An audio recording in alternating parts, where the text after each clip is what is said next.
నెల్లూరు జిల్లా సంగం చెక్పోస్టు సెంటర్లో పోలీసుల ఆధ్వర్యంలో ఏర్పాటు చేసిన చలివేంద్రం ప్రారంభోత్సవ కార్యక్రమం జరిగింది. కార్యక్రమానికి ముఖ్య అతిథిగా రాష్ట్ర దేవాదాయ శాఖ మంత్రి ఆనం రామనారాయణ రెడ్డి విచ్చేశారు. ఈ సందర్భంగా మంత్రి ఆనంకి టీడీపీ నాయకులు, పోలీసులు ఘన స్వాగతం పలికారు. పోలీసులతో కలిసి మంత్రి రిబ్బన్ కట్ చేసి చలివేంద్రాన్ని ప్రారంభించారు. చలివేంద్రంలో మంత్రి పోలీసులకు మజ్జిగను అందించారు. పాత చెక్పోస్టు సెంటర్ ఎస్సీ కాలనీకి చెందిన విద్యార్థులు, తల్లిదండ్రులు మా కాలనీలో అంగన్వాడీ పాఠశాల కావాలంటూ మంత్రికి అర్జీ సమర్పించారు. పరిశీలించి కాలనీలో అంగన్వాడీ పాఠశాలను ఏర్పాటు చేసేందుకు చర్యలు తీసుకుంటామని మంత్రి వారికి హామీ ఇచ్చారు. కాసేపు విద్యార్థులతో ముచ్చటించి వారితో ఫోటో దిగారు. ఈ సందర్భంగా ఆయన మాట్లాడుతూ ప్రభుత్వ విద్యార్థుల కోసం ప్రత్యేకంగా మోడల్ స్కూల్ను ఏర్పాటు చేస్తుందని, తల్లిదండ్రులు విద్యార్థులను ప్రభుత్వ పాఠశాలల్లోనే చేర్పించాలని సూచించారు. రాష్ట్రంలో ఈ నెలాఖరు నాటికి 16,000 మంది ఉపాధ్యాయుల నియామకానికి నోటిఫికేషన్ విడుదల చేసి జూన్ నాటికి నియామకం పూర్తి చేస్తామని స్పష్టం చేశారు. పాఠశాలలు తెరిచే నాటికి ప్రతి తరగతికి ఒక ఉపాధ్యాయుని నియమిస్తామని తెలిపారు.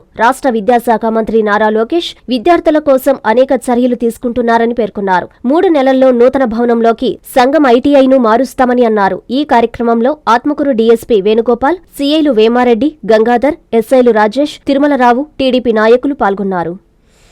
ప్రైవేట్ స్కూల్స్ అన్ని అంగు ఆర్భాటం తప్ప చదువు. నేను కూడా ప్రైవేట్ స్కూళ్ళల్లో చదవాలని పోయినాను, కానీ నేను చదివింది మున్సిపల్ ఎలిమెంటరీ స్కూల్లో చదువుకొని పైకి వచ్చాను. అట్లా గవర్నమెంట్ హై స్కూల్లో చదువుకున్నా, గవర్నమెంట్ కాలేజీలో చదువుకున్నా. చదువుకుంటా మేము వచ్చాము. ఇవాళ మాకు తగ్గింది ఏంది, కాన్వెంట్లో వాళ్ళకి పెరిగిందేమో ఏమి లేదు, అనవసరమైన తెలియదు. ఇప్పుడు 16,000 మందికి ఉద్యోగాలు ఇవ్వబోతున్నాం. ఐవాళ్ళు ఈ నెలలో నోటిఫికేషన్ ఏప్రిల్ 1-2 తారీఖు, జూన్కి అంతా పూర్తి అయిపోద్ది. పరీక్ష, ఇంటర్వ్యూ అన్నీ 16,000 మంది కొత్త ఐవాళ్ళని ఎక్కడ ఖాళీలు లేకుండా భర్తీ చేస్తారు.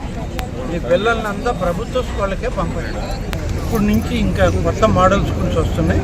ప్రతి మోడల్ స్కూల్లో కూడా 5 తరగతులు అయితే 5 ఐవాలి, 6 అయితే 6. ఎన్ని క్లాసులు ఉంటాయో అన్ని తరగతులకి అంతమంది టీచర్లు పెట్టి కొత్తగా మొదలు పెడుతున్నాం. ఇది ఉండేది కొత్త విధానం. మన విద్యాశాఖ మంత్రి నారా లోకేష్ గారు వచ్చాక దీన్ని మార్పు చేయాలని ప్రయత్నం చేస్తున్నారు. ఇది మొదలైంది, ఇప్పుడే మొదలు మార్పుకి. భవిష్యత్తులో ఇంకా 1-2 సంవత్సరాలకి ఇది ఫుల్ ఫ్లెడ్జెడ్ అవుతుంది. ఇప్పుడు మనకి సంఘం ఉంది. మీ సంఘంలో 12 ఏళ్ల క్రితం నేను అప్పుడు మంత్రిగా ఉండగా ఐటీఐ పెట్టాను. తర్వాత ఐటీఐ ఇక్కడ భవనాలు లేవు, కొత్త భవనాలు పోయిన ప్రభుత్వాల్లో కట్టల, అందుకని తీసపోయి భవనాలు ఖాళీగా ఉన్నాయని ఆత్మకూరులో పెట్టాను. సంఘంలో ఉండాల్సిన ఐటీఐ అక్కడికి వెళ్ళింది. మళ్ళీ మనం వచ్చాక ఇక్కడ పక్కన కండ్రికి ఉంది నాయుడు గారి, వాళ్ళు కట్టిన భవనాలు మనకు ఉచితంగా ఇచ్చేస్తున్నారు. 7 కోట్లు 8 కోట్లు పెట్టి కట్టారు. భవనాలన్నీ మళ్ళీ కొత్త తయారు చేసి బాగా మనం ఈ 3 నెలల్లో రెడీ అయ్యాక సంఘం ఐటీఐ ఇంకా ఆత్మకూరులో ఉండదు, సంఘంలో దాన్నట్టు మారుస్తుంది. కాబట్టి ఇన్ని సదుపాయాలు ప్రభుత్వం, డబ్బులు లేని పరిస్థితి ఇప్పుడు. ఉగాది శుభాకాంక్షలు.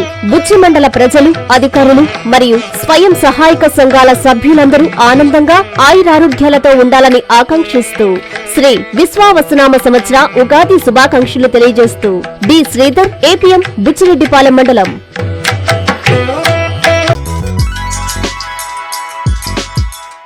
Hi Nilor, please subscribe to N3 TV.